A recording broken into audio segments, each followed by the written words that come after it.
Good morning, students. So let us start page number 67 of chapter 6, the junk seller. On this page, fill my diary. Kiran bought some junk from the junk collectors. किरण जो है वो junk collector से कुछ junk जो है वो खरीद रही है. She paid them ₹841. तो वो उन्हें 841 रुपीज़ पे कर रही है. She sold the junk at Dinu's big shop. वो दीनू की एक बड़ी शॉप में जंक जो है वो बेच दे रही है. And Dinu gave her these notes and coins. और दीनू जो है वो उसे क्या कर रहा है, कुछ नोट्स और कॉइन्स दे रहा है. तो ये पिक्चर में देख सकते हैं, ये दीनू ने उसे नोट भी दिए हैं और कॉइन भी दिए हैं. तो जैसे ये 100 रुपीज़ का नोट है, 100 रुपीज़ का नोट है तो 6 नोट है 100 के. तो आपके पास कितने टोटल आ गए, 600. क्योंकि 1 नोट 100 का है तो 6 अगर नोट है 100 के तो वो 600 रुपीज़ बन गया. अब यहाँ पर 20 रुपीज़ के नोट जो है वो 7 है.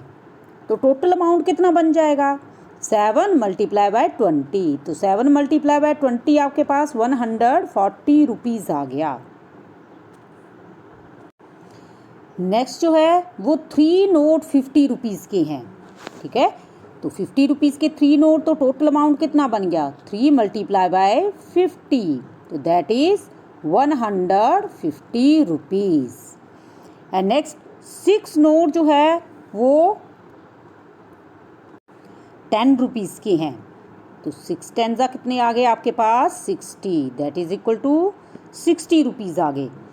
अब यहाँ पर आपके पास 4 कॉइन्स है. तो 1 रुपीज़ के 4 coins means 4 multiply by 1 that is equal to 4 rupees. और आपके पास 8 नोट है 5 रुपीज़ के. ठीक है, तो आपके पास टोटल अमाउंट कितना बन गया, 8 5 ज़ा 40. तो ये सारा जो है वो अमाउंट दीनू ने उसे दिया. So Kiran wrote record in her diary. तो किरण अपनी डायरी में रिकॉर्ड जो है वो लिख रही है, नोट कर रही है. सो मनी आई गॉट. तो मनी कितना उसको मिला, 600, 150, 140 रुपीज़, 60 रुपीज़ मिले, 44. जितना भी आपने अमाउंट ऊपर टोटल निकाला है वो सभी को आपने प्लस करना है. Okay, bye adding these amount the total amount is 994 rupees. Okay, so here the rupees is 994. So Dinu paid 994 rupees. Dinu ने 994 रुपीज़ उसको पे किया, लेकिन उसने कितने का ख़रीदा था, 841 रुपीज़ का उसने ख़रीदा था. ठीक है, सो मनी अर्न, उसने कितना मनी अर्न किया. So by subtracting 994 minus 841, so the rupees is 153. So money earned, that is 153. Now on next page, page number 68. Okay. Later she paid 919 to the junk collectors. बाद में उसने 919 rupees जो है वो junk collectors को पे कर दिए. When she sold the junk, जब उसने वो जंक बेचा, she got these notes and coins from Dinu. तो उसने दीनू से ये कॉइन्स और मनी जो है वो उसने कलेक्ट किया. तो स्टूडेंट, जैसे आपने पीछे टोटल अमाउंट निकाला था, सेम वैसे ही आपने अमाउंट निकालना है. तो आपके पास ये क्या है, दिए हुए 28 कॉइन्स. आपके पास 28 कॉइन्स है, 5 रुपीज़ के हैं. ठीक है, तो टोटल अमाउंट कितना हो गया, 28 multiply by 5 that is equal to 140. तो ये आपके पास कॉइन्स कितने आ गए, 140 रुपीज़ के. अब आपके पास 5 नोट है 100 रुपीज़ के. ठीक है, तो टोटल अमाउंट कितना बन गया, 5 multiply by 100 that is equal to 500.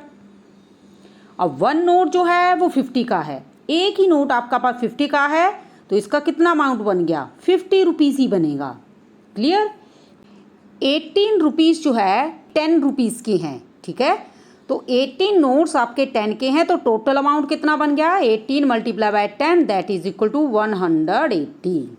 अब 9 नोट जो है वो आपके 20 के हैं, तो टोटल अमाउंट कितना बन गया? 9 multiply by 20 that is equal to 180। तो ये उसके पास टोटल अमाउंट था जो दीनू ने उसे दिया। Now students you have to make a record in her diary. तो आपने क्या करना है? अपनी डायरी में रिकॉर्ड बनाना है। Find out how much she earn this time. जैसे पीछे क्वेश्चंस में आपने निकाला था सेम वैसे ही आपने निकालना है कि उसने कितना अर्न किया। तो सबसे पहले तो आप अमाउंट लिखेंगे कि टोटल कितना अमाउंट हुआ। तो जैसे 500 रुपीज़, 50, 180, 180, 140, ठीक है। तो जैसे पीछे आपने रुपीज़ और कॉइन दिए थे तो उसकी कैलकुलेशन करके आपने अमाउंट निकाला, तो सेम निकाल कर उसको आपने ऐड करना है। Okay, so by adding these amount we get 1050 rupees. Okay, so money I paid, money उसने कितना दिया था? 919 रुपीज़ उसने रुपीज़ पेड किया था, लेकिन उसको रिटर्न कितना हुआ? दीनू ने उसको कितना किया? 1050 रुपीज़, जिसमें से उसने कितने का खरीदा था? जंक। 990 रुपीज़ का उसने जंक खरीदा था। सो मनी आई अर्न, तो कितना मनी उसने अर्न किया? Now subtract 1050 minus 919। By subtracting these we get rupees 131. So she earned 131 rupees. In this way you can solve these sum. So this is your complete chapter 6.